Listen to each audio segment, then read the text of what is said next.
हमारे देश के औद्योगिक विकास में सीआईआई का बहुत इम्पोर्टेंट रोल है। मैं सीआईआई के ऑल इंडिया के अनेक फंक्शन में जाने का मौका मुझे मिला है। सीआईआई ये काम करती है, उनकी काम करने की पद्धति बहुत अच्छी है। उन्होंने हमारे डेवलपमेंट के अलग अलग प्रोजेक्ट पर अलग अलग विंग बनाई है और फ्यूचरिस्टिक डेवलपमेंट और futuristic vision for that particular industry, इसका अध्ययन करके वो बड़े बड़े कार्यक्रमों का आयोजन करते हैं, जिसमें इससे रिलेटेड इक्विपमेंट वाली बात हो, टेक्नोलॉजी वाली बात हो, इन सब बारों में वर्ल्ड में क्या हो रहा है। कभी कभी वर्ल्ड के बेस्ट लोग भी इस कार्यक्रम में शरीक होते हैं। ये इसलिए इम्पोर्टेंट है कि भविष्य का जो विकास हमको करना है उसमें come together, think together and work together is very important. और ये जो प्लेटफॉर्म है, ये सीआईआई का प्लेटफॉर्म बहुत अच्छा है, जिसका मैक्सिमम फायदा हमारे जामदार जी के नेतृत्व में जो टीम काम कर रही है उन्होंने विदर्भ के लिए लेना चाहिए, ऐसा मैं उनसे अनुरोध करूंगा। We need to understand what are the strength and weaknesses particularly for Vidarbha. हमारे विदर्भ में अभी 75% महाराष्ट्र के मिनरल्स विदर्भ में है। कोल हमारे पास पर्याप्त है। उसके साथ साथ जो फॉरेस्ट है वो भी करीब 80% महाराष्ट्र का फॉरेस्ट विदर्भ में है। वाइल्ड लाइफ है। हम नागपुर को टाइगर कैपिटल कहते हैं। स्वाभाविक रूप से हमारे देश का 0 माइल नागपुर में शुरू होता है। नागपुर से कल मैं विजयवाड़ा में था, रात को चंद्राबाबू के यहाँ खाना खाया, कार्यक्रम भी हुआ, और जब मैं वापस आ रहा था तो मैंने जब देखा तो विजयवाड़ा टू नागपुर केवल 545 किलोमीटर, और उन्होंने अभी 12 पोर्ट्स डेवलप कर रहे हो। विशाखापट्टनम, मैं जब शिपिंग मंत्री था तब मेरे समय अच्छा डेवलप हुआ। अभी काकीनाडा ऑलरेडी अच्छा वर्क कर रहा है, और बड़े बड़े और 2 पोर्ट है और 8 छोटे पोर्ट भी डेवलप कर रहे हैं। तो मैं सोच रहा था कि अगर ये पोर्ट डेवलप हो जाएंगे तो मुंबई जाने के लिए जितना डिस्टेंस लगता है उसके आधे डिस्टेंस में हम समुद्र में पहुंच जाएंगे। दूसरी इंपॉर्टेंट चीज है कि इन पोर्ट में ड्राफ्ट भी अच्छा है। मुंबई में ट्रैफिक कंजेशन जैसा है वैसे पोर्ट में भी कंजेशन है, क्योंकि मैं बीपीटी और जेएनपीटी का मंत्री रह चुका हूँ और अभी नया वाधवान पोर्ट बन रहा है, वहाँ हैंडलिंग कॉस्ट भी ज़्यादा है। तो हमारे यहाँ से अभी हमने गढ़चिरौली में जो हमारी स्टील इंडस्ट्री आ रही है उसमें रायपुर से विशाखापट्टनम हम करीब 47,000 करोड़ का एक रोड लगभग पूरा हुआ है, और उस रोड को हम लोग गढ़चिरौली से विशाखापट्टनम, रायपुर विशाखापट्टनम हाईवे को जोड़ने के लिए एक नया रोड बना रहे हैं, और रायपुर से हैदराबाद नया रोड बना रहे हैं, और जिसके कारण, और नागपुर से विजयवाड़ा भी रोड एक्सप्रेस हाईवे का काम शुरू हुआ है। तो नेचुरली ये जो वेस्टर्न साइड पर जो नहीं है, पूर्व की ओर की जो हमारी समुद्र की साइड है, इसके ऊपर ईस्टर्न साइड में जो पोर्ट्स है वो अगर नागपुर से नज़दीक होते हैं, विदर्भ से नज़दीक होते हैं, तो हम लॉजिस्टिक कॉस्ट कम कर सकेंगे, क्योंकि आने वाले समय में लॉजिस्टिक कॉस्ट बहुत महत्वपूर्ण है। आप सबको पता ही है कि किस प्रकार से टैरिफ बदलते हैं और कैसे हो रही स्थितियां, इसका अनुभव आप लोगों ने लिया है। और इसमें हमारी लॉजिस्टिक कॉस्ट देश की 16% है। अभी IIM बेंगलोर और चेन्नई और कानपुर IIT ने एक अध्ययन किया, और उन्होंने ऐसा अध्ययन करके ये कहा है कि हमारे देश की रोड अच्छे बनने के कारण जो लॉजिस्टिक कॉस्ट 16% थी वो अब 6% कम होकर 10% पे आई है। चाइना में लॉजिस्टिक कॉस्ट 8% है। अमेरिका और हमारे विशेष रूप से यूरोपियन कंट्रीज की कॉस्ट 12% है, और हम 16 थे, अब 10 पे आए हैं।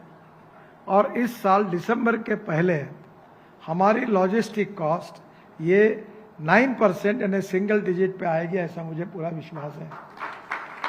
तो पहली बात, ये जो 7% हमने कम की है, इसमें हम और बड़े प्रमाण पे एक्सपोर्ट में, इंपोर्ट में हमारी वायबिलिटी बढ़ेगी। दूसरी इंपॉर्टेंट चीज़ जो है कि हम जब रोड अच्छे बना रहे हैं तो हम फ्यूल को भी बदल रहे हैं। मैं खुद, मेरे डिपार्टमेंट से 10 प्रोजेक्ट शुरू हो गए हैं, जिसमें मेरे साथ टाटा, अशोक लेलैंड, वोल्वो, बाद में IOCL, HPCL और रिलायंस, और 10 लोगों के साथ हम 10 प्रोजेक्ट कर रहे हैं हाइड्रोजन के ऊपर। और उसमें महाराष्ट्र में भी कॉरिडोर है, पूरे देश के 10 कॉरिडोर है, 600 करोड़ का पायलट प्रोजेक्ट है। और एक 2-3 महीने पहले मैंने टाटा ने बनाए हुए हाइड्रोजन फ्यूल सेल के ट्रक को भी लॉन्च किया। और अभी IC इंजन में, पेट्रोल और डीजल के इंजन में हम लोग हाइड्रोजन यूज कर सकते हैं। तो हाइड्रोजन ये भविष्य का फ्यूल है। आज हम ऊर्जा को आयात करने वाला देश है, आने वाले समय में हम ऊर्जा को निर्यात करने वाला देश बनेंगे। हमारा 22 लाख करोड़ का इंपोर्ट फॉसिल फ्यूल का है। तो कल जब मैं चंद्रा बाबू को बता रहा था तो मुझे बोल रहे थे कि मैं नागपुर आता हूँ आपके साथ, अभी 3-4 घंटे मुझे समय दीजिए कि मैं इन सब बातों की योजना तैयार करूँगा कि पोर्ट, हाइड्रोजन, ये सब कैसे होगा। और हाइड्रोजन के बारे में मुझे लगता है कि आने वाले समय में हमारा ट्रांसपोर्ट अगर हाइड्रोजन पे हुआ तो हमारी लॉजिस्टिक कॉस्ट और कम होगी। अभी WCL में 25 ट्रक इलेक्ट्रिक के, उसका मैंने डेट भी दी है, लॉन्चिंग के लिए कार्यक्रम दिया। अब जो ट्रांसपोर्ट पर आप 100 रुपये डीजल खर्चा करते हो, वहाँ इलेक्ट्रिक का खर्चा 7 रुपये है। और कितना बड़ा फर्क पड़ेगा, और पोल्यूशन नहीं है। अभी इलेक्ट्रिक ट्रक आए हैं। अभी एक इलेक्ट्रिक ट्रक जो है, वो रेन्यू का शुगर वाले जो है नरेंद्र, उन्होंने अभी JNPT में, मैंने उनको अभी ARI से अप्रूवल करा के दिया। उनने चाइना की नंबर 1 कैट ऑयल कंपनी के साथ जॉइंट वेंचर किया है कि जो ट्रक है उसमें बैटरी डायरेक्ट डालेंगे और निकालेंगे, 150 किलोमीटर चलेगा। अब इसके कारण हमारी कॉस्ट एकदम कम हो जाएगी। हमारे कोल ट्रांसपोर्ट में, बाकी ट्रांसपोर्ट में कॉस्ट नहीं के बराबर हो जाएगी, और इससे हमारी कॉम्पिटिटिवनेस और बढ़ेगा। तो फ्यूल और रोड भी अच्छे बन रहे हैं। हमारे विदर्भ के सब जगह के रोड अच्छे बने हुए हैं। अभी समृद्धि महामार्ग नागपुर से गोंदिया तक जाएगा। और परसों ही मेरे पास छत्तीसगढ़ के मुख्यमंत्री आए थे, और मैंने गोंदिया से जाने वाले समृद्धि महामार्ग को डायरेक्ट रायपुर से जोड़ दिया। और रायपुर से रायपुर विशाखापट्टनम, और रायपुर से धनबाद, रायपुर से कलकत्ता, तो पूरी कनेक्टिविटी हमको मिल जाएगी। यहाँ मुंबई के लिए हमारी कनेक्टिविटी हो गई, दिल्ली के लिए हो गई। रेलवे के दृष्टि से भी विशेष रूप से हमारे यहाँ हमने सिंधी में ड्राई पोर्ट शुरू किया है, सैटेलाइट पोर्ट शुरू किया है। यहाँ डायरेक्ट से एक्सपोर्ट इंपोर्ट आप कर सकते हैं। तो आने वाले समय में water, power, transport and communication, चारों बातें हमारे पास हैं। स्टील के बारे में तो ऐसी है कि सज्जन जिंदल ने, उस दिन अजय बैठा था, मुझे कहा कि नितिन जी आपको पता नहीं होगा कि गढ़चिरौली का आयरन ओर 65 ग्रेड का है, which is suppose to be best in the world. Jamshedpur का आयरन ओर जो है 55 ग्रेड का है। तो हमारे पास स्टील उपलब्ध हुआ है। 7.5 लाख करोड़ की इन्वेस्टमेंट गढ़चिरौली में आ रही है, जो स्टील में काम करेगी। और इसके बाद स्टील के अलग अलग प्रकार के जो अलॉयज है, वो नागपुर, वर्धा, चंद्रपुर, गढ़चिरौली, हम कितना बड़ा काम कर सकते हैं। तो मुझे लगता है कि एक प्रकार से स्टील इंडस्ट्री अच्छी है। कोल हमारे पास पड़ा है।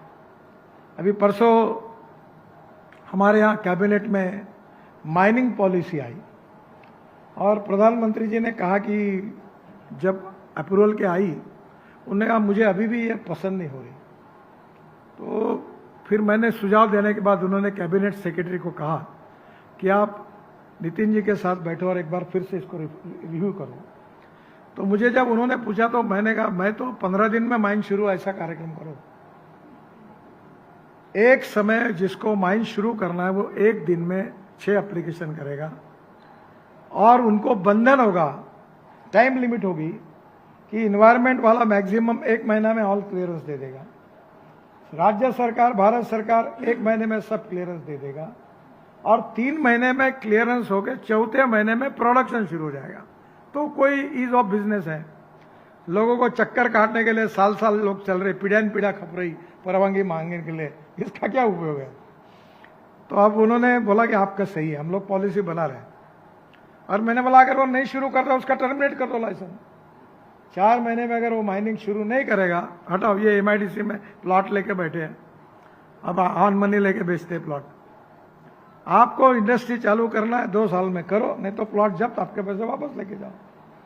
ये इस प्रकार की जो पॉलिसी थोड़ी बहुत चेंजेस हो रही है और भारत सरकार में तो माइनिंग में हो जाएगी, तो मुझे लगता है कि हम काम कर पाएंगे।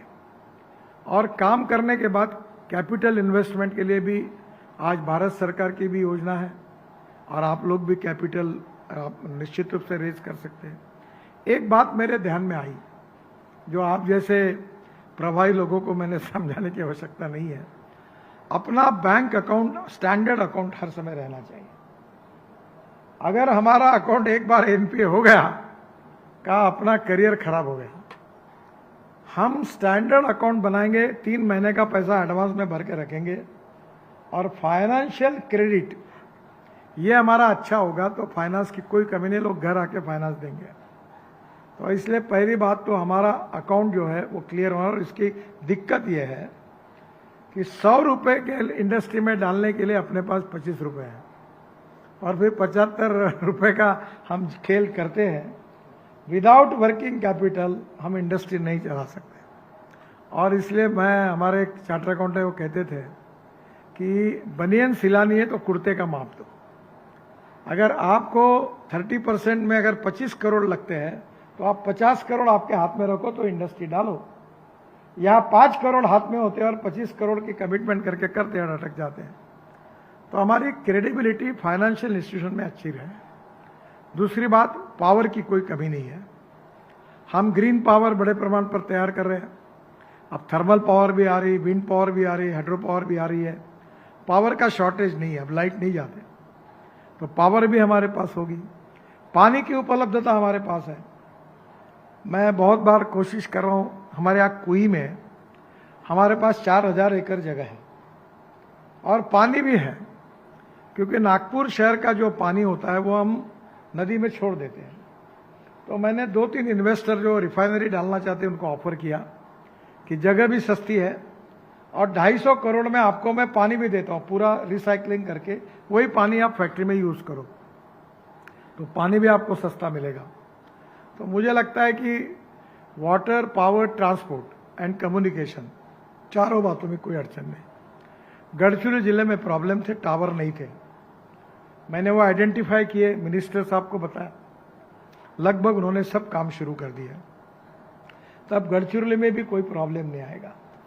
तो आने वाले समय में हाईवे अच्छे बन गए हैं और इसके कारण, और जो आंध्र में पोर्ट बन रहे हैं वो विदर्भ के लिए वरदान है, क्योंकि हमारे इतने दूर 1000 किलोमीटर मुंबई जाने के बजाय 500 किलोमीटर हम डायरेक्ट आधे डिस्टेंस में पोर्ट में जाएंगे, तो हमारी लॉजिस्टिक कॉस्ट कम होगी, पोर्ट ऑपरेटर कॉस्ट भी कम होगी। विदर्भ में टूरिज्म के लिए बहुत अच्छी स्थिति है। आज बड़े प्रमाण पर हमारे यहाँ टाइगर कैपिटल के कारण हम अच्छे स्पॉट जो डेवलप कर रहे हैं उसकी कमी नहीं है।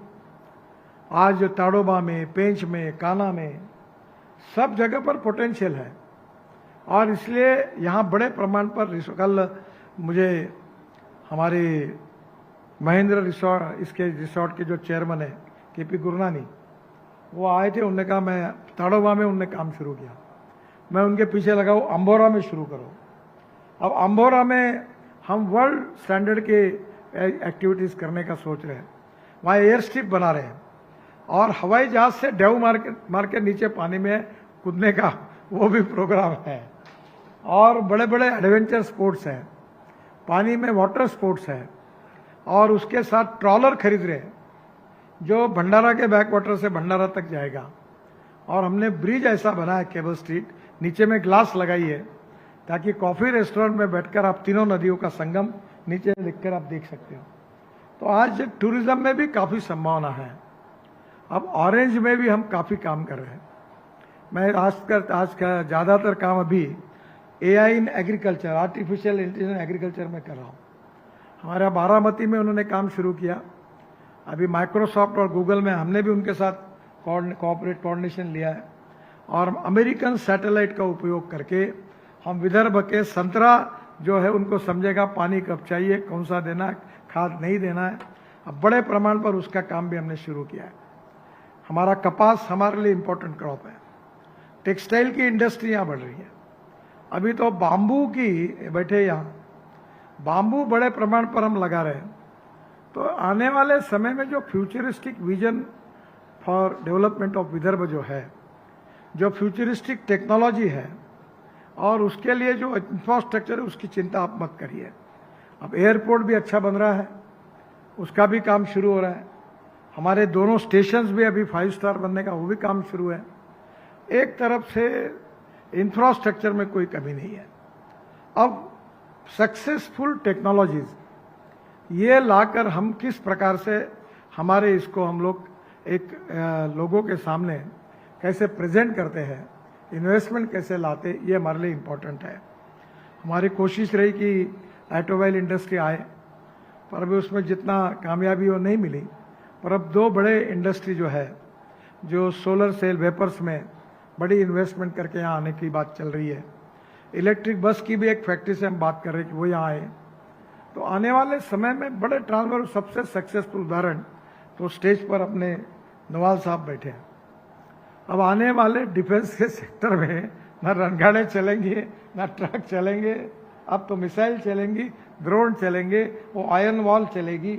अब टेक्नोलॉजी बदल गई पूरी, यानी हमारे डिफेंस के पूरी चीजें अब सब हम प्राइवेटाइज करके लोगों को इनकरेज करना चाहते हैं, टेक्नोलॉजी को लाना चाहते हैं, स्टार्टअप को इंटरटेन कर रहे हैं। तो मुझे लगता है कि आने वाले समय में फ्यूचरिस्टिक डेवलपमेंट के हिसाब से जो टेक्नोलॉजी डेवलप करनी है उसमें हमारे स्टार्टअप भी अच्छा काम कर रहे हैं।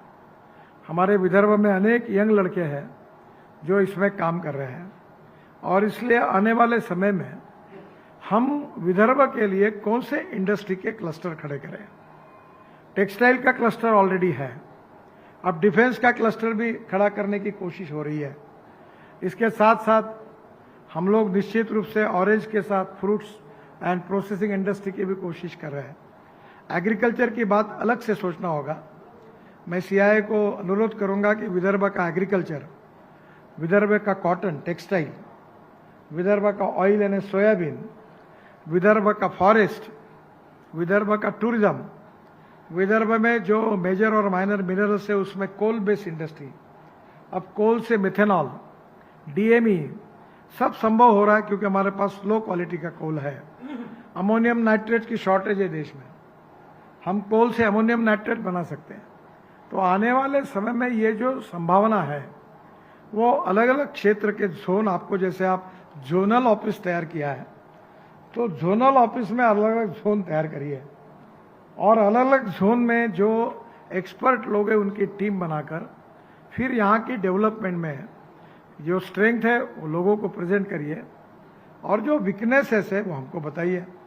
हम उसको वीकनेसेस का रूपांतर हम स्ट्रेंथ में करने के लिए आपको पूरी तरह से, देवेंद्र जी भी है, मैं भी हूँ, राज्य सरकार और भारत सरकार की ओर से हम आपको मदद करेंगे। ये सब हम इसलिए कर रहे हैं कि हमको एम्प्लॉयमेंट पोटेंशियल बढ़ाना है। एम्प्लॉयमेंट पोटेंशियल इसलिए बढ़ाना है कि विदर्भ की गरीबी दूर करनी है। सुखी, समृद्ध, संपन्न, विकसित विदर्भ ये तभी होगा जब कृषि क्षेत्र में और उद्योग क्षेत्र में अच्छी प्रगति होगी। और इसीलिए यहाँ के लोगों का जो एस्पिरेशंस है, यहाँ के लोगों की जो आकांक्षाएं हैं वो यहाँ के विकास के साथ जुड़ी हुई है। और गांधी जी अक्सर एक बात कहते थे, गांधी जी और नेहरू जी की 2 बातें बड़ी प्रसिद्ध है।